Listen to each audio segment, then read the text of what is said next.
છે સમાચારોની શરૂઆત કરી આજના મુખ્ય સમાચાર પર।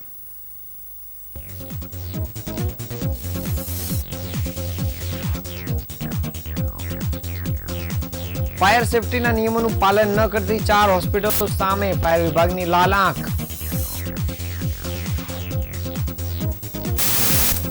રોડ નહીં તો વેરો નહીં જેવા બેનરો સાથે આમ આદમી પાર્ટી દ્વારા કરાયો ઉગ્ર વિરોધ પ્રદર્શન।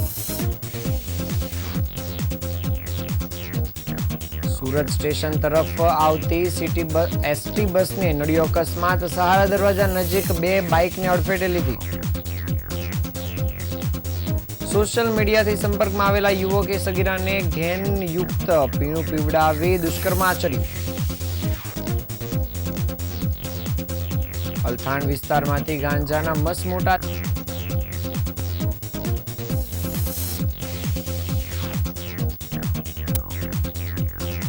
અબ્રામા વિસ્તારના મામલતદાર કચેરીમાં તલાટી ₹2500ની લાંચ લેતા ઝડપાયો।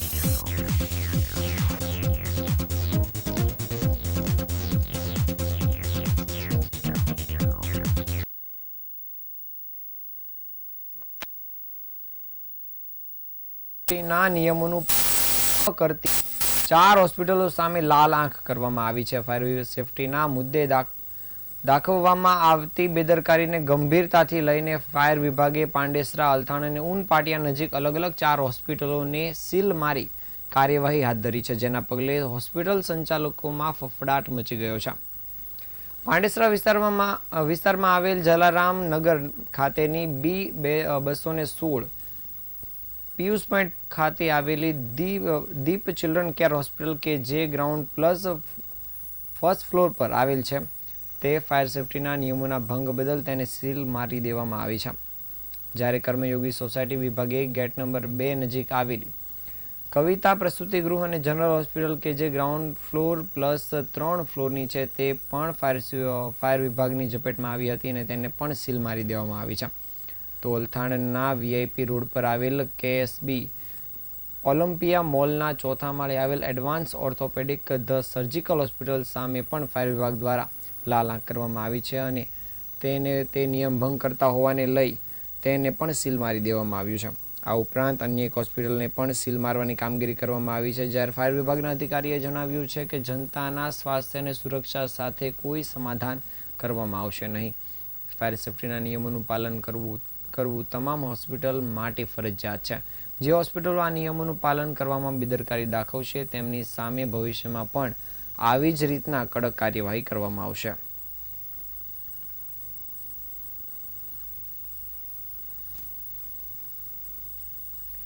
સુરત શહેરના સેન્ટ્રલ ઝોનમાં વર્ષો સુધી પ્રાથમિક સુવિધાઓના અભાવના કારણે આખરે રહીશોનું ધૈર્ય તૂટ્યું છે। આમ આદમી પાર્ટીના આગેવાન MD અહેમદ પઠાણના નેતૃત્વમાં સેન્ટ્રલ ઝોનના નાગરિકોએ પાલિકાની મુખ્ય કચેરી સામે ઉગ્ર મોરચો કાઢ્યો હતો।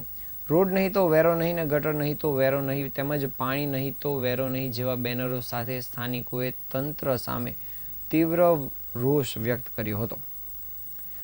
અહેમદ પઠાણે જણાવ્યું હતું કે છેલ્લા 30 વર્ષથી ભાજપની સરકાર હોવા છતાં સેન્ટ્રલ ઝોનમાં ઉબડ-ખાબડ રસ્તાઓ, જૂની ગટર લાઈનો અને ગંદકીના ઢગ અને અપૂરતી પાણી સપ્લાય જેવી સમસ્યાઓ યથાવત છે। તેમણે તંત્ર પર આક્ષેપ કર્યા છે કે દર વર્ષે કરોડો રૂપિયાની ગ્રાન્ટ ફાળવાય છે પણ તેનો લાભ રહીશોને મળતો નથી। એ ગ્રાન્ટ કોના ખિસ્સામાં જાય છે તેને લઈને સવાલ થાય છે। તેમણે જણાવ્યું હતું કે અન્ય ઝોનની સરખામણીએ સેન્ટ્રલ ઝોનને હંમેશા અવગણના કરવામાં આવી છે અને ભાજપના કોર્પોરેટરો, ધારાસભ્યો અને સાંસદ હોવા છતાં વિસ્તારની સમસ્યાઓ કોઈ અંગે સક્રિયતા દાખવતું નથી। જો ત્વરિત ઉકેલ નહીં આવે તો સુવિધા નહીં તો વેરો નહીં જેવા આંદોલનને વધુ ઉગ્ર બનાવવામાં આવશે।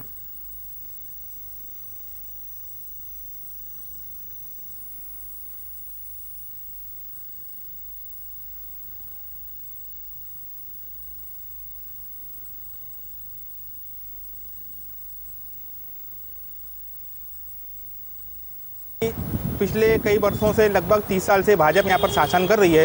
इसका MLA भी भाजपा का है, कॉरपोरेटर सबके सब भाजपा के हैं और धारासभ्य भी सांसद भी जो है यहाँ पर वो भाजपा का ही है। फिर भी सेंट्रल जोन का विस्तार ऐसा है यहाँ पर हर तरीके की समस्या है, हर तरीके से प्रॉब्लम है।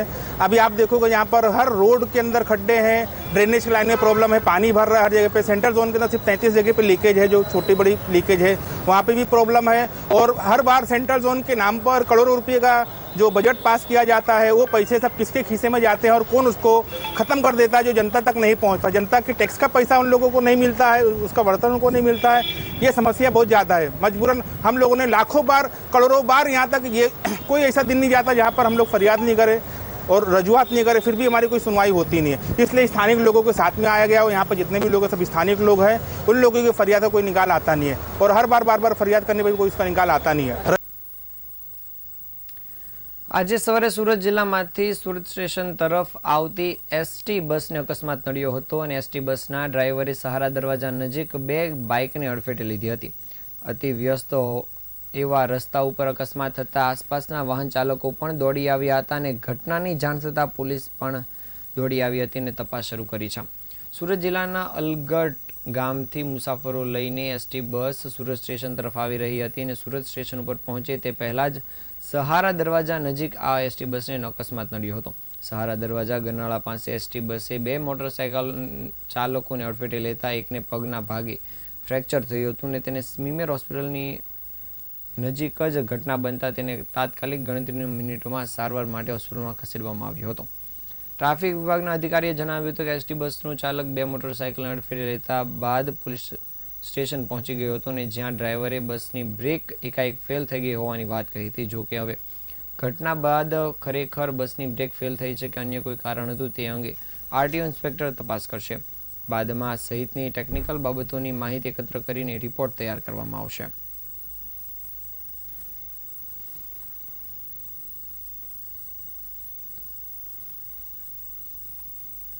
સુરતના વરાછા વિસ્તારમાં રહેતી એક સગીરા સાથે સોશિયલ મીડિયાથી સંપર્કમાં આવેલા યુવકે સગીરાને ઘેનયુક્ત પીણું પીવડાવી બળાત્કાર ગુજાર્યો હતો. યુવક ફરવાના બહાને સગીરાને ફાર્મ હાઉસમાં લઈ ગયો હતો અને નશીલો પદાર્થ પીવડાવી તે અર્ધબેભાન થઈ ગયા બાદ તેના બીભત્સ ફોટા પાડી વિડીયો ઉતારી લીધા હતા. ત્યારબાદ યુવકે સગીરાને આ ફોટો અને વિડીયો વાયરલ કરવાની ધમકી આપી બ્લેકમેલ કરી અવારનવાર દુષ્કર્મ આચર્યું હતું. આખરે ભોગ બનનાર કિશોરીએ વરાછા પોલીસ મથકમાં ફરિયાદ નોંધાવતા પોલીસે બંને સામે ગુનો દાખલ કરીને આરોપીની ધરપકડ કરી વધુ કાર્યવાહી હાથ ધરી છે. વરાછા વિસ્તારમાં રહેતી 16 વર્ષની કિશોરી તેના મિત્રો મારફતે વરાછા સીતાનગર રચના રોડ પર આવેલ ઈશ્વરનગર સોસાયટીમાં રહેતા હાર્દિક કાછડ નામના યુવકના સંપર્કમાં આવી હતી. ત્યારબાદ હાર્દિકે તેની સાથે વાતચીત કરી મિત્રતા કેળવી હતી અને ત્યારબાદ કિશોરીને પોતાની વાતમાં ફસાવી લગ્ન કરવાની લાલચ આપીને હાર્દિક તેને ફરવાના બહાને ફાર્મ હાઉસમાં લઈ ગયો હતો, જ્યાં કિશોરીને નશીલા પદાર્થવાળું પીણું પીવડાવી દીધું હતું. નશીલા પીણાના કારણે કિશોરી અર્ધબેભાનમાં થઈ ગયા બાદ વિભત્સ ફોટા પાડી તેણે મોબાઈલમાં વિડીયો ઉતારી લીધો હતો અને ત્યારબાદ ફોટો વિડીયો વાયરલ કરવાની ધમકી આપી બળજબરીથી કિશોરી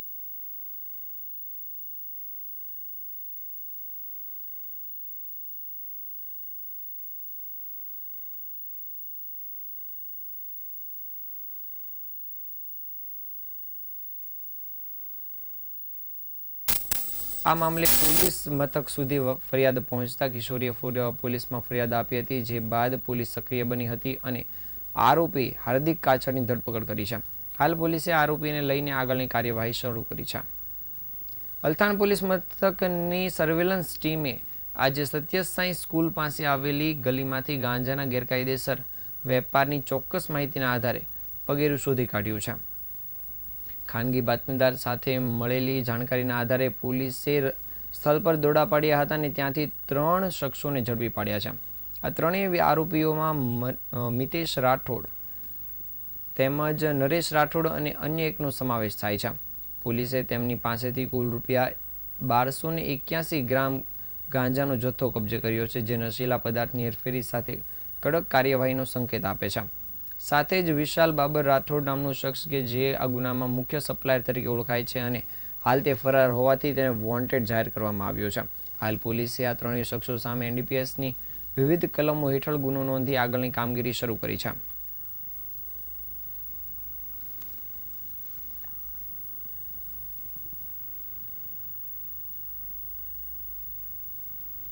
સુરતમાં ભ્રષ્ટાચાર વિરોધી ઝુંબેશને વધુ વેગ મળ્યો છે. આજે એન્ટી કરપ્શન બ્યુરોએ અબ્રામા મામલતદાર કચેરી સુદામા ચોક મોટા વરાછા ખાતે ફરજ બજાવતા રેવન્યુ તલાટી હિતેશ દેસાઈ ને 2500 રૂપિયાની લાંચ લેતા રંગે હાથ ઝડપી પાડ્યો છે. એક જાગૃત નાગરિકની ફરિયાદના આધારે એસીબી દ્વારા ટ્રેપ ગોઠવીને આ સફળતા મેળવવામાં આવી છે. ફરિયાદીએ પોતાની જમીનમાં આંબાનું વાવેતર કર્યું હતું અને તેના પાક વાવેતરનો દાખલો મેળવવા માટે આરોપી તલાટી હિતેશ દેસાઈની કચેરીમાં અરજી માટે ગયો હતો અને આ દાખલો તાત્કાલિક કાઢી આપવાના બદલામાં તલાટી હિતેશ દેસાઈએ ફરિયાદી પાસેથી 3000 રૂપિયાની લાંચ માંગણી કરી હતી. ફરિયાદી આ લાંચની રકમ આપવા માંગતો ન હોવાથી તેમણે એસીબીનો સંપર્ક કર્યો હતો અને સમગ્ર બાબતની જાણ કરી હતી.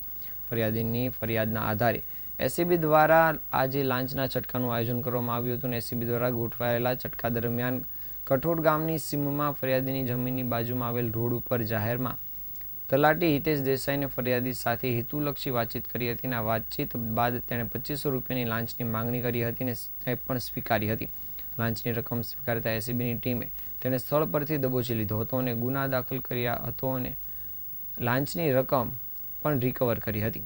આ સમગ્ર કાર્યવાહી સુરત ગ્રામ્ય એસીબી પોલીસ સ્ટેશનના પોલીસ ઇન્સ્પેક્ટર આર.કે. સોલંકી અને તેની ટીમ દ્વારા કરવામાં આવી છે. હાલ પોલીસે આ તલાટીને લઈને આગળની કામગીરી શરૂ કરી છે.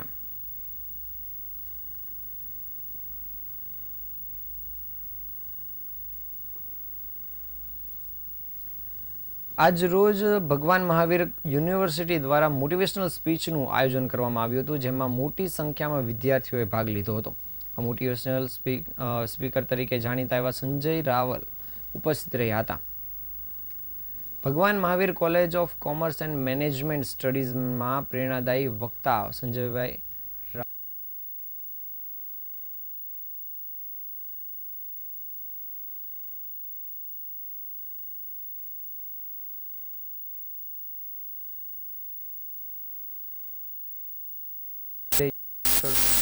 શર્મા, જ્યારે ડોક્ટર ચેતના દેસાઈ અને પ્રિન્સિપાલ દ્વારા તેમનું ઉષ્માભેર સ્વાગત કરાયું હતું. કાર્યક્રમની શરૂઆત દીપ પ્રાગટ્ય અને ભાવનાત્મક વેલકમ સ્પીચથી કરવામાં આવી હતી, જ્યારે મોટિવેશનલ સ્પીકર્સ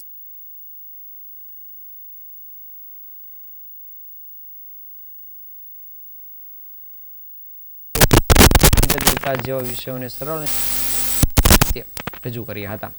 કાર્યક્રમનો અંત પ્રશ્નોત્તરી સત્ર સાથે થયો હતો, જ્યાં વિદ્યાર્થીઓ અને ફેકલ્ટીઓ દ્વારા વિવિધ સીધો સંપર્ક કરવાની સાથે પ્રશ્નોત્તરી કરવામાં આવી હતી અને વિવિધ પ્રેરણાદાયી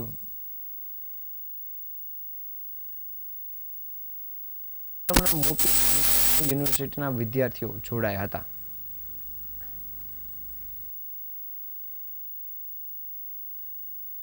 ચેતા દેસાઈ, ઇન્ચાર્જ ડાયરેક્ટર ઓફ ભગવાન Mahavir college of commerce and management studies. આજે અમારી યુનિવર્સિટી ભગવાન મહાવીર યુનિવર્સિટી દ્વારા એક મોટિવેશનલ સ્પીચનું આયોજન કરવામાં આવ્યું હતું, જેમાં સંજય રાવલ સરે ખૂબ જ પ્રોત્સાહિત ભર્યા શબ્દો દ્વારા બધા સ્ટુડન્ટ્સોને પ્રોત્સાહિત કર્યા હતા, જેમાં એમણે અવનવી બાબતો પર ચર્ચાઓ કરીને એક મહત્વનું પર્પઝ ઓફ લાઈફ એ મુદ્દાઓ પર ઘણું જ સારું રીતે વક્તવ્ય રજૂ કર્યું હતું. સ્પેશિયલી અમારા માટે અમદાવાદથી ટ્રાવેલ કર્યું અને છોકરાઓને માટે જ્યારે પ્રોગ્રામ છે એવું મેં કહ્યું હતું, તો ખૂબ જ સરળતાથી એમ તૈયાર થઈને અહીંયા છોકરાઓ માટે આવ્યા અને ઘણી બધી વસ્તુઓ પર ડિસ્કસ કરી, જેમાં જે પણ કરવું એ બેસ્ટ કરવું, જે મળે એમાં ખુશ રહેવું અને કઈ રીતે આપણે લાઈફમાં બેસ્ટ કરી શકીએ એ બધી ચર્ચાઓ પર મુદ્દાઓ પર એમણે ચર્ચા કરી. મા બાપને માટે ખૂબ જ સરસ વાતો કરી કે આપણે સવારે ઉઠીએ ત્યારે દર વખતે આપણે મા બાપને પગે લાગવું જોઈએ અને આ સંસ્કારોના સિંચનથી ઘણી બધી વખત આપણને લાગે છે કે નાની નાની વાતો છે આ બધી, પણ એક પણ વસ્તુ આપણે જ્યારે જીવનમાં ઉતારીએ અને એનાથી એક પણ વ્યક્તિને જ્યારે ફરક પડે ને, તો એ આપણે જીવનની સિદ્ધિ કહેવાય.